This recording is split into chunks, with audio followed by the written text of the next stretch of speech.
Amin. Assalamualaikum warahmatullahi wabarakatuh. Alhamdulillahi rabbil alamin. Alhamdulillahilladzi an'ama alaina bi ni'matil iman wal islam. Walhamdulillahilladzi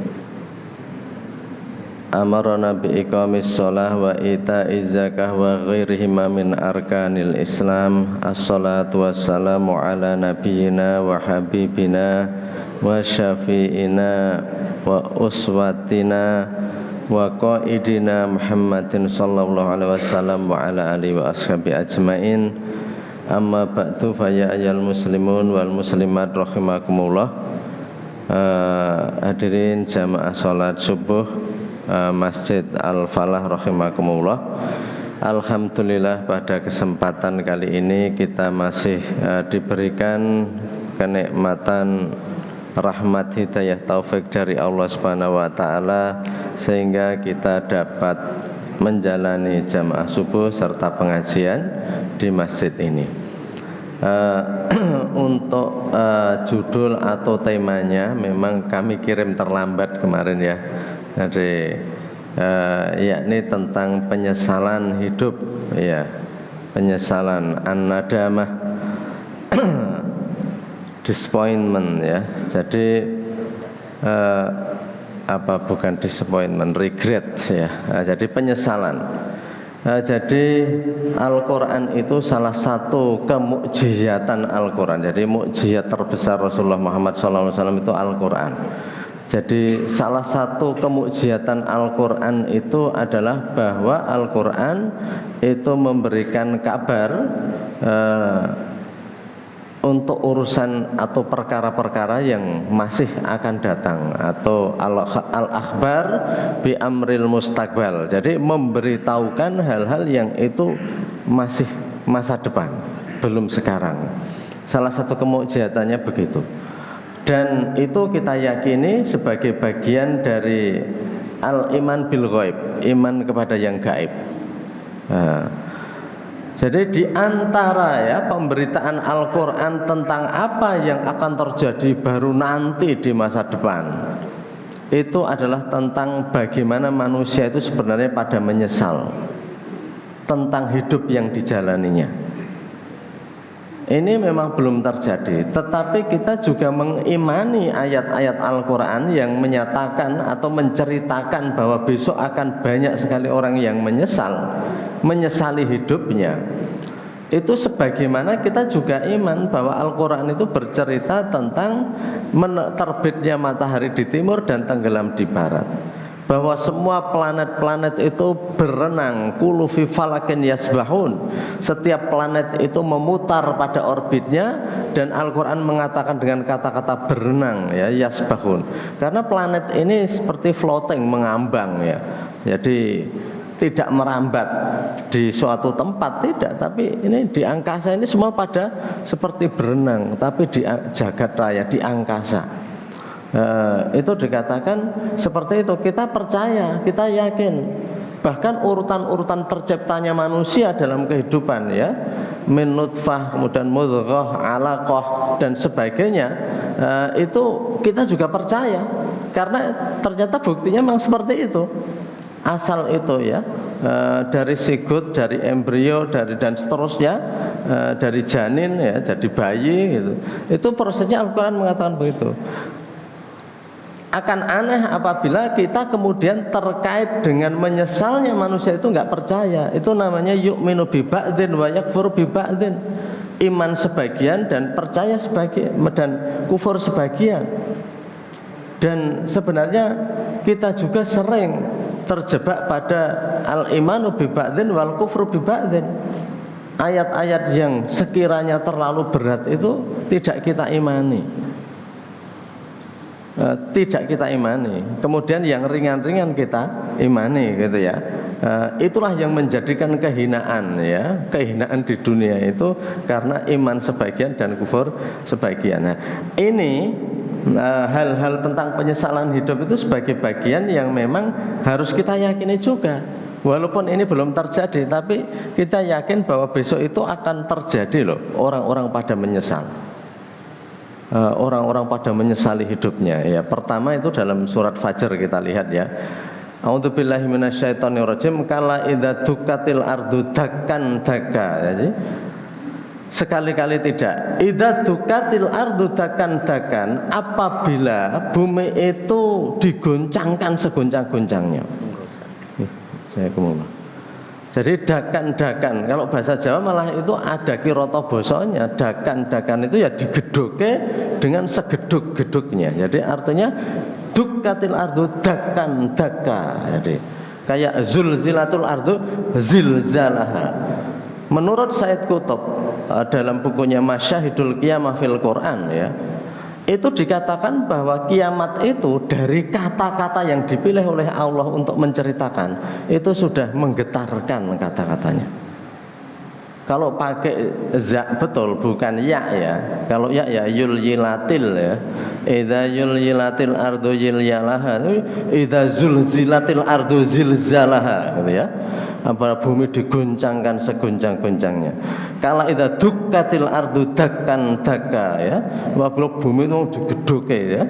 Ya, kalau kita seperti ada di dalam bola dan bola itu kemudian dibanting ke bumi gitu ya, itu seperti apa rasanya ya. Jadi kala idza dukkatil ardu dakkan dakan wa jaa rabbuka wal malaku saffan saffa, dan Rabb kalian itu ya Allah itu datang dan malaikat itu bersaf-saf berbaris-baris siap menjalankan semua tugasnya.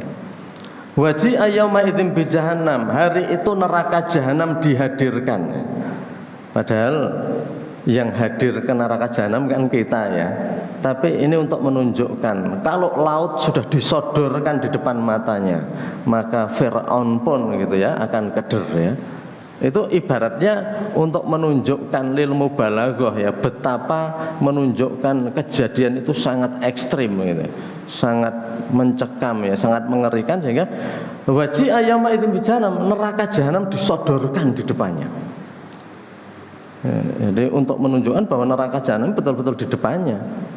Waji ayyama idzin bi jahannam yauma idzi yatadzakarul insanu wa anna lahu dzikra. Hari itu maka manusia mulai ingat kehidupan yang dia lakukan ya. Wa anna lahu dzikra, tapi enggak ada gunanya lagi kok ingat kehidupan ketika itu. Jadi semua orang, waduh saya dulu kok hidup begitu. Wa anna lahu dzikra, dan enggak ada manfaatnya itu. Karena ingatan itu kalau kata orang sekarang ya enggak lain kecuali menambah kepedihan saja. Wa anna lahu dzikra yaqulul insanu yauma idzin ya. Jadi yaqulu ya laitani, bukan ya yaqulul insan. Yaqulu ya laitani apa? Qaddamtu li hayati, ya pada hari itu setelah kondisi itu seperti itu dan mulai ingat saya dulu hidup kok begini, itu neraka di depannya. Nah, neraka itu sudah di depannya, malaikat sudah siap. Ibaratnya kalau mau masukkan neraka itu sembuh lenyap masukkan nganggo utek atau apa kita nggak tahu ya. Dengan tongkat siap. Cutek kamu gitu ya. Yaqulu ya laitani qaddamtu li hayati. Ketika itulah manusia mengatakan ya laitani, wahai seandainya saya qaddamtu li hayati, dulu pada saat hidup itu banyak berbuat kebaikan. Saya dulu beramal dalam hidup saya. Yaqulu ya laitani qaddamtu li hayati. Jadi manusia akan menyesal kalau sudah begitu. Baru ingat ya kehidupannya dulu kok seperti itu. Wahai seandainya saya dulu ketika hidup itu berbuat baik, beramal, tapi itu penyesalan. Dan Al-Quran menggunakan kata-kata laita. Laita itu menunjukkan seandainya tapi tidak mungkin. Seandainya tapi itu tidak mungkin. Jadi di dalam surat An-Naba malah dikatakan ya, wa yaqulul kafiru ya laitani kuntu turaba. Dan orang-orang kafir juga mengatakan ya laitani, wahai seandainya, sekali lagi menggunakan kata laita. Nah, laita itu seperti kalau dalam bahasa Indonesia seandainya saya menjadi burung ya. Seandainya saya menjadi kupu. Ya kalau bilang seandainya saya menjadi kupu itu entong gitu ya, itu memang bukan laita, la'ala gitu ya. seandainya, tapi mungkin. Tapi kalau manusia, ya manusia jadi ndrong itu kiasan saja. Kok kaya ndrong ya. Ra iso mengekspresikan sesuatu gitu ya. Kayak mengendrong kok gitu ya, untuk memberikan sindiran kepada orang ya yang nggak punya sikap. Jadi ya laitani kuntu turaba, wahai seandainya saya dulu jadi tanah saja. Padahal ketika di dunia manusia itu betapa membanggakan dirinya loh. Entah karena jabatan, entah karena keturunan, entah karena penampilan ya. Yang menjadi miss kecantikan gitu ya, kontes-kontes kecantikan, itu semua membanggakan penampilannya. Dan ketika bangga kepada apa yang dimiliki, dia meremehkan kepada yang ada di orang lain, karena memang hukum alamnya begitu ya.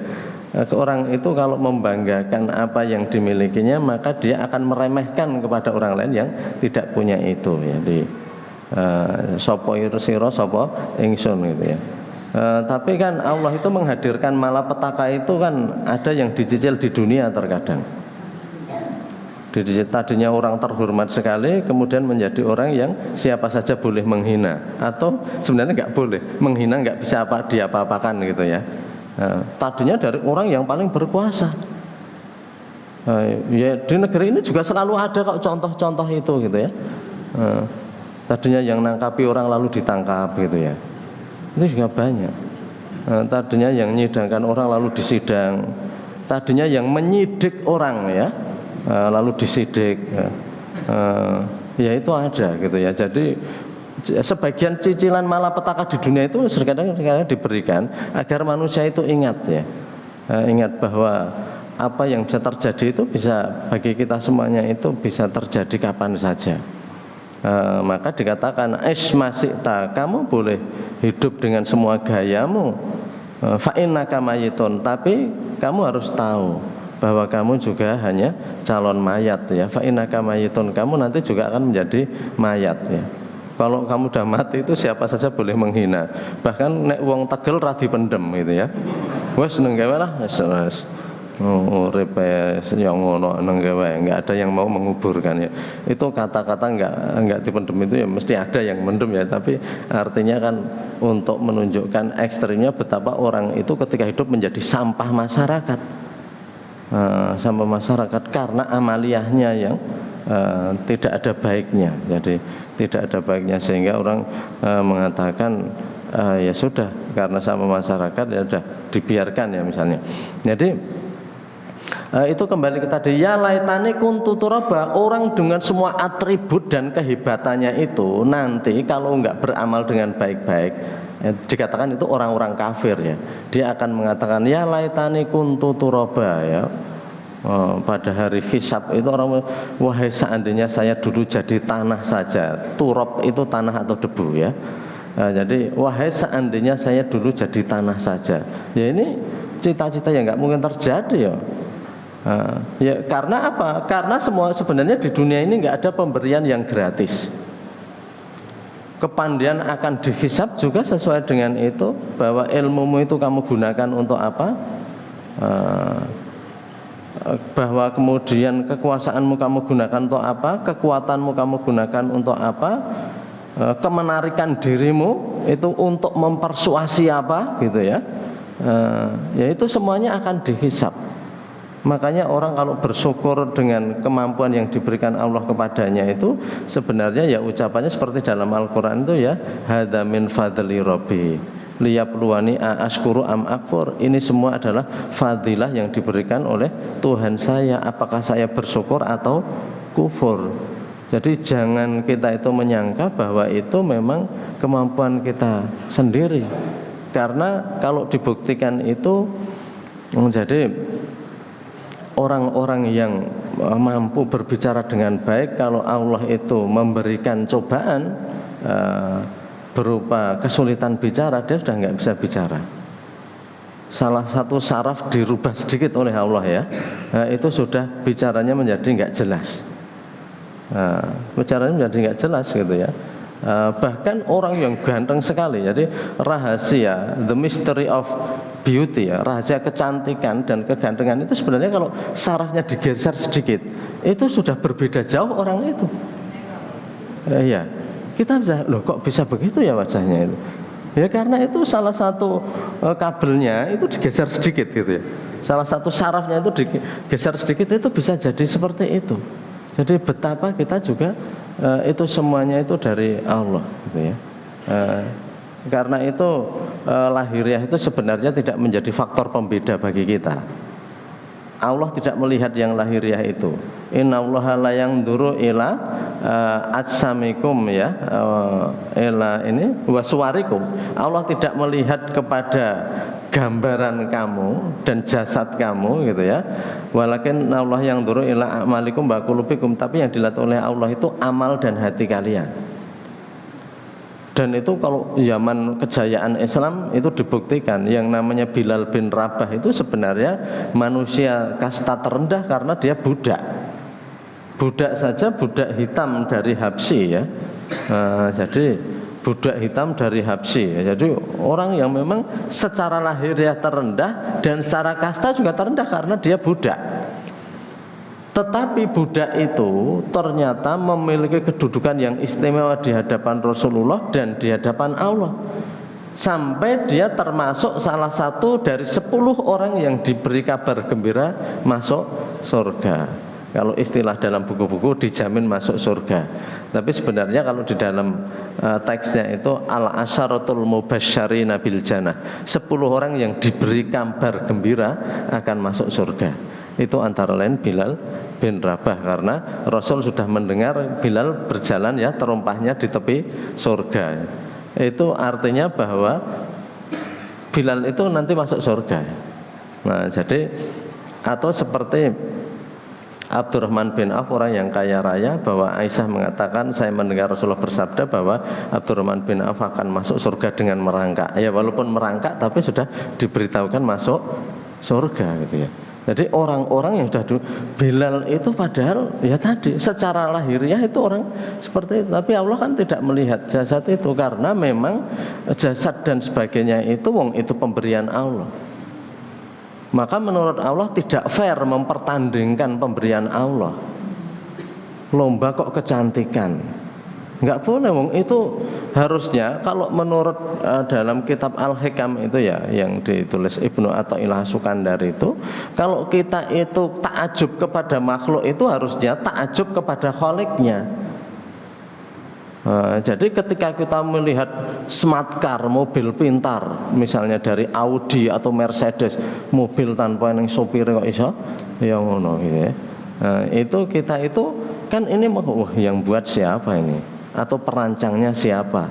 Jadi kalau kagum pada mobilnya, mobil itu produk, mesti kagum pada perancangnya.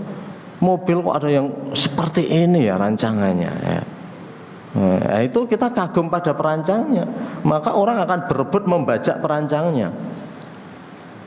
Sekarang mobil Korea itu hebat-hebat Bapak Ibu ya. Jadi rancangannya bagus-bagus, padahal Korea itu juga belum lama. Saya pernah ke Korea gitu ya 2 kali karena ada seorang profesor yang dulu ternyata kuliahnya di Indonesia. Saya nanya, Prof, kenapa dulu kok kuliah di Indonesia? Lah dulu Indonesia itu lebih maju dari Korea katanya.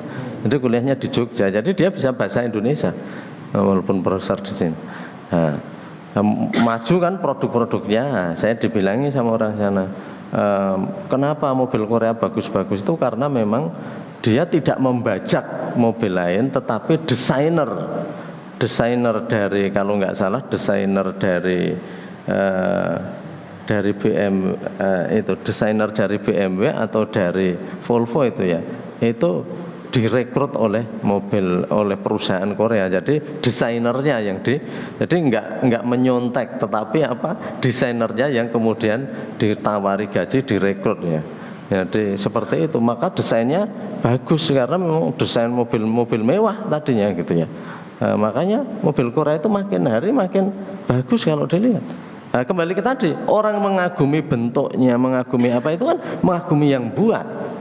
Maka menurut Ibnu Athaillah itu kalau kita kagum pada makhluk itu langsung harus, kalau dalam bahasa bahasa internet itu langsung hyperlink ya, hyperlink kita kepada Khalik-nya. Jadi subhanallah, Allah bisa menciptakan makhluk-makhluk seperti itu.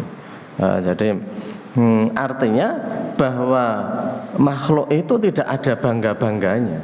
Hadza min fadli Rabbi gitu ya. Maka kalau Allah merubah itu ya semuanya menjadi berubah. Bahkan orang yang katanya penampilannya paling hebat itu dimatikan oleh Allah. Begitu mati itu semua orang yang tadinya mau memperistri atau mempersuami itu ditawari nggak ada yang mau. Nggak ada yang mau. Kalau Allah menghentikan napasnya gitu ya, orang yang tadi bersaing itu nggak ada yang mau. Itu artinya bahwa sebenarnya manusia itu sangat tidak berdaya apa-apa gitu ya. Maka kembali ke tadi, itu nanti ucapan itu akan terjadi ya laitani kuntu turaba. Jadi karena itu kalau orang mau berucap apa-apa itu sudah nggak bisa. Seperti orang-orang kalau menyesal itu kan begitu. Kalau kita ada masalah, kemudian kita nggak mengantisipasi masalah, kemudian yang disalahkan kan situasi. Kalau tahu begini kita nggak bakalan menikah ini. Kita jangan jadi satu rumah tangga. Loh ini kan sudah kejadian gitu ya. Itu nggak bisa diputar. Kalau begini kita nggak usah pindah rumahnya ke Sleman ini. Nah itu kan kejadian-kejadian yang sudah terjadi gitu ya. Nah, artinya kembali ke tadi, itu stres yang paling tinggi. Ya laitani kuntu turaba, seandainya dulu kita jadi tanah saja. Nah, jadi itu akan ada penyesalan begitu orang kafir. Jadi ini kalau orang Jawa mengatakan menang cacak kalah cacak, besok kita saksikan. Kehidupan ini kejadian ini akan datang ini. Sebagai iman kepada gaib kita bahwa akan banyak sekali orang menyesal. Kemudian penyesalan yang lain selain surat Fajr tadi, surat An-Naba, juga ada dalam surat Munafikun. Ini a'udzubillahi minasyaitonirrajim, dalam Munafikun ayat 10 itu wa anfiqu mimma razaqnakum min qabli ayati ahadakumul mautu fayaqula rabbi laula akhartani ila ajalin qarib fa asaddaqa wa akum minas sholihin. Dan berinfaklah ya kalian itu dari apa-apa yang saya rezekikan kepada kalian sebelum datangnya kematian ya, sebelum mati itu mendatangi salah satu kalian. Jadi ingat, bukan mati yang kita datangi, tapi Al-Quran selalu menggunakan kata aktif untuk kematian. Mati yang mendatangi, mati yang menemui gitu ya. Jadi dikatakan atau mati itu yang mencari gitu. Coba, innal mautal ladzi tafiruna minhu fa innahu mulaqikum. Katakan sesungguhnya kematian yang kamu selalu berusaha lari daripadanya fa innahu mulaqikum, dialah yang akan menemui kamu. Atau ini kata yang lebih ngeri lagi. Ainama yudrikumul maut walau kuntum fi burujim musajjadah. Yudriku itu mengetahui. Ainama di mana saja, bagaimanapun juga gitu ya. Di mana saja yudrikumul maut, maut itu akan bisa nemui kamu. Sebenarnya bahasa yang lebih enak bahasa Jawa. Mati itu akan iso ngonangi ya, ngonangi.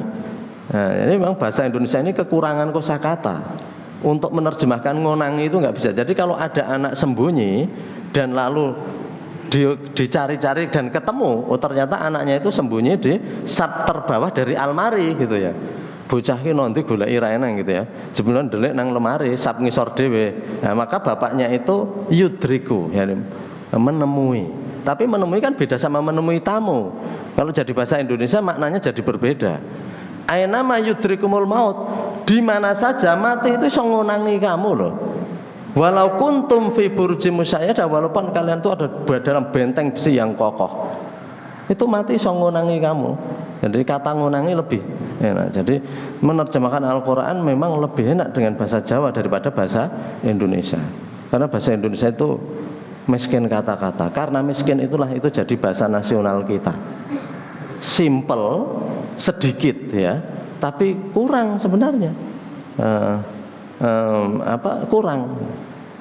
Lebih rumit lagi bahasa Arab itu karena mudah. Agak rumit juga itu dalam bahasa Inggris karena bisa membedakan dulu dan sekarang, laki-laki dan perempuan. Bahasa Indonesia itu tidak. Nah, jadi aina ma yudrikumul maut. Jadi di mana saja kalian itu berada, mati bakal ngonangi ya. ngonangi sira kabeh walau kuntum sanajan sira kabeh kuwi ana ing sak jerone benteng wesi kang kuat. Walaupun bersembunyi di benteng besi yang kokoh, mati itu bisa ngonangi kalian. Loh, ternyata kamu sembunyi di sini toh. Nah, itu kematian bisa nemu ya. Jadi aktif kematian ini yang akan mencari. Dia seperti peluru kendali yang bisa mendeteksi pesawat itu lari kemana gitu ya, dengan deteksi panas, gelombang dan sebagainya. Jadi itu yang kedua. Yang ketiga juga mengatakan ini min qabli ayatiya ahadakumul maut, atayati itu datang, maut mendatangi kalian. Jadi mati yang mendatangi. Kalau kita yang mendatangi mati, kalau kita berhenti mati gak akan ketemu. Wah, saya meneng wae ndak ketemu mati. Tapi mati ini kan yang aktif dia, yang isong kalau ndelik kita akan dikonangi. Ya malaikat Israel itu bisa masuk walaupun benteng besi yang kokoh. Dan itu logikanya masuk karena apa? Malaikat terbuat dari cahaya nur. Cahaya itu kan bisa menembus apa saja. Coba cahaya atau sinar. Kalau sinar laser dalam peperangan, musuh itu berada dalam gedung saja kelihatan. Sinar X, organ dalam tubuh kita itu juga bisa kelihatan kalau dirongsen. Jadi sinar itu menembus apa saja. Maka malaikat itu mau dibentengi apa saja dia akan menembus, kan terbuat dari cahaya. Ya kalau kita benda padat sehingga ya nggak bisa gitu ya. Kaca saja kita nggak bisa masuk walaupun kelihatan gitu ya. Mulane akeh wong gejegluk ya, karena dikira ora eneng kacane. Rumah kok kacanya selalu bersih jadi dikira nggak ada sekatnya sehingga ditabrak gitu ya. Jadi burung-burung itu karena nabrak dikira dia dinding ya, nggak tahu kalau ada kaca. Jadi kembali ke tadi. Nah, jadi mati itu yang aktif mencari. Makanya kita itu mesti akan dikejar oleh mati. Baik memakai pembukaan atau tidak. Pembukaannya kan mungkin sakit-sakit gitu ya. Tapi itu tidak mesti gitu ya. Tidak mesti. Baik karena itu ataupun tidak. Jadi ketika mati itu mendatangi dia, fayaqula rabbi laula akhartani, maka dia akan mengatakan wahai Rabb saya, laula akhartani, seandainya engkau mengakhirkan saya ila ajalin qarib, menuju ajal yang dekat ya. Artinya ajal itu waktu loh ya. Jadi kalau sudah datang ajalnya itu datang waktunya ya, ajal. Waktu yang ditangguhkan ya, batas waktu di muka itu namanya ajal. Maka ada baik bisaman ajil kalau di bank syariah atau BMT ya, jual beli dengan harga yang datang yang diajukan ya. Jadi ila ajalin qarib, kepada masa yang dekat, fa asaddaqa, maka saya akan sedekah dan menjadi orang soleh. Gitu. Ya Allah, mbok saya ditunda sebentar, wis enggak usah sehari dua hari, wis setengah hari enggak apa-apa. Fa asaddaqa, saya akan sedekah banyak sebanyak-banyaknya dan saya jadi orang soleh. Dalam sehari itu mangke njur jenengan pejahi malih Gusti Allah. Sekedap mawon, begitu hidup langsung transfer mana ini, hartanya ditransfer semua, diinfakkan semua, selesai gitu ya. Anaknya sedikit saja atau anaknya kalau sudah kaya, kamu nggak usah ya, semua harta saya infakkan, nang masjid terus langsung diambil ketika di masjid itu. Fa asaddaqa wa aku minas sholihin. Karena walaupun saat itu sebentar, tetapi kalau itu sudah berhasil memindahkan, itu nilainya berbeda. Maka saya sering mengatakan, orang itu sedekah ketika sebelum kematian itu beda sama ketika sisa hartanya disedekahkan. Jadi orang yang pintar itu kan menurut Sayyidina Abu Bakar, kalau bukan Sayyidina Ali bin Abi Thalib, yang bisa berbuat untuk dirinya. Karena begitu kita mati, hartanya bukan milik kita, itu milik ahli waris kita. Jadi yang infak itu ya ahli waris kita. Gimana kalau diniatkan untuk yang meninggal? Sebagian ulama membolehkan dengan dasar bahwa ada hadis Nabi kan di Riyadhus Shalihin itu, wahai Rasulullah, ini ada seperti ini. Kalau ibu saya masih, ibu saya mesti akan memberikan bersedekah. Apakah boleh saya bersedekah atas nama dia? Nabi mengatakan boleh. Tapi kan ibunya selalu begitu. Seperti orang menggantikan haji itu loh. Orang menggantikan haji itu ya kalau memang dia berniat naik haji. Kalau dia memang aku can wegah munggah kaji kok le. Njur dikajikan wong dia aja enggak mau kok dikajikan. Anaknya muksa pokoknya tak kajeke. Loh, ini amal kepada Allah. Kalau orangnya aja enggak mau. Nah, sekarang apakah punya niat atau tidak sudah dikajikan. Ya itu Allah yang nerima, kita enggak tahu. Tetapi kasusnya itu ada seorang orang tua yang sebenarnya sudah mau naik haji tetapi sudah mengumpulkan modal belum kelakon, itu meninggal dulu. Maka anaknya, apakah saya bisa menghajikan untuk dia? Itu kan seperti itu. Ya memang beramal itu ada ilmunya, tapi kan orang itu luweh ayem nek dijawab umpamane ngono kuwi ya entuk. Tapi yang mengayemkan kan manusia, yang memutuskan kan Allah gitu ya. Ayem itu kalau kita tahu dasar dan ketentuannya. Jangan ayem kalau hanya orang menasihati. Ajaran Islam itu tidak tergantung orang. Wong fatwa rokok saja banyak ulama mengharamkan, banyak ulama yang tetap berjalan kok seperti itu gitu. Itu buktinya bahwa pendapat manusia itu sulit jaminannya. Jadi maka dari itu kita kalau memilih sesuatu bukan hanya memilih yang mengenakkan. Inilah pendapat yang mengenakkan. Ya jangan yang mengenakkan, kita mantapnya di mana gitu ya. Dalilnya seperti apa gitu ya. Jadi itu. Ya jadi ini penyesalan. Ini dia mau hidup sebentar, sodakohkan, statusnya kan dia. Maka ketika orang itu 1 jam sebelum meninggal itu sudah mengatakan, nah ini ingat ya, harta saya itu yang dibagi sekian saja, lainnya itu tolong itu diwakafkan. Itu beda sama ketika dia sudah meninggal. Meninggal itu harta beralih itu sudah. Saya mboten Pak nek saya tetap saya daripada harta itu untuk macam-macam. Itu tetap saya, tetapi bahwa statusnya itu milik keluarganya, ya tentu anak soleh yang selalu mendoakan berbuat baik itu memang bermanfaat, memang memberikan pahala jariah. Tetapi bahwa pemberian itu jariah atau tidak, nah itu yang berbeda. Kalau memang sudah punya azam dan itu belum kelakon, atau seperti tadi kasusnya di zaman Nabi bahwa kalau ibu saya hidup seperti ini mesti diberi. Setiap orang yang minta, setahu saya orang tua saya selalu memberi. Nah ini sudah meninggal, apa boleh saya memberi, saya niatkan untuk beliau? Kan artinya itu memang kebiasaan hidup almarhum atau almarhumah. Tapi kalau mungkin biar anaknya ikut tenang ya, orang tuanya nggak pernah memberikan itu, tapi begitu meninggal itu diwakafkan atas nama dia. Ya Allah yang maha tahu. Tapi orang yang pintar, yang mampu berbuat untuk dirinya, ini masih jadi harta saya, kamu sudah saya sekolahkan, sudah, ini biar fisabilillah. Itu berbeda, itu memang dia yang berinfak dan berwakaf. Itu berbeda. Walaupun tadi gitu ya, kalau kata-kata manusia ya itu bisa relatif pendapat manusia. Ya jadi itu bentuk-bentuk penyesalan ya. Ada yang mengatakan ya laitani kuntu turaba, wah seandainya dulu jadi tanah. Ada yang mengatakan kemudian kodam tuli hayati, seandainya saya dulu banyak berbuat ketika hidup. Dan yang ketiga ini, mbok saya ditunda sebentar saja meninggalnya, saya akan berbuat sedekah dan nanti langsung ibadah terus sampai diambil itu dalam kondisi ibadah gitu ya. Jadi seperti itu. Ini sudah setengah jam, demikian yang bisa kami sampaikan. Insya Allah yang akan datang kita lanjutkan pada bentuk penyesalan yang lain. Nanti ada yang menyesal, kok teman saya itu ya, kok kawan karib saya itu ya. Jadi nanti akan ada yang menyesali, kok saya jadi temanin jenengan gitu ya. Nah, itu. Tapi jenengan itu dalam tanda petik ya, orang-orang yang menyesatkan. Pak kula niku jenengan dadi kerencangin jenengan to, dadi yo ngene perkarane ya. Jadi padahal di dunia dia teman akrab. Nah, nanti kita lihat penyesalan yang seperti itu. Dan ada lagi penyesalan yang terbelalak, nggak bisa bicara apa-apa karena ternyata yang terjadi itu yang dulu nggak dipercayai terjadi semuanya.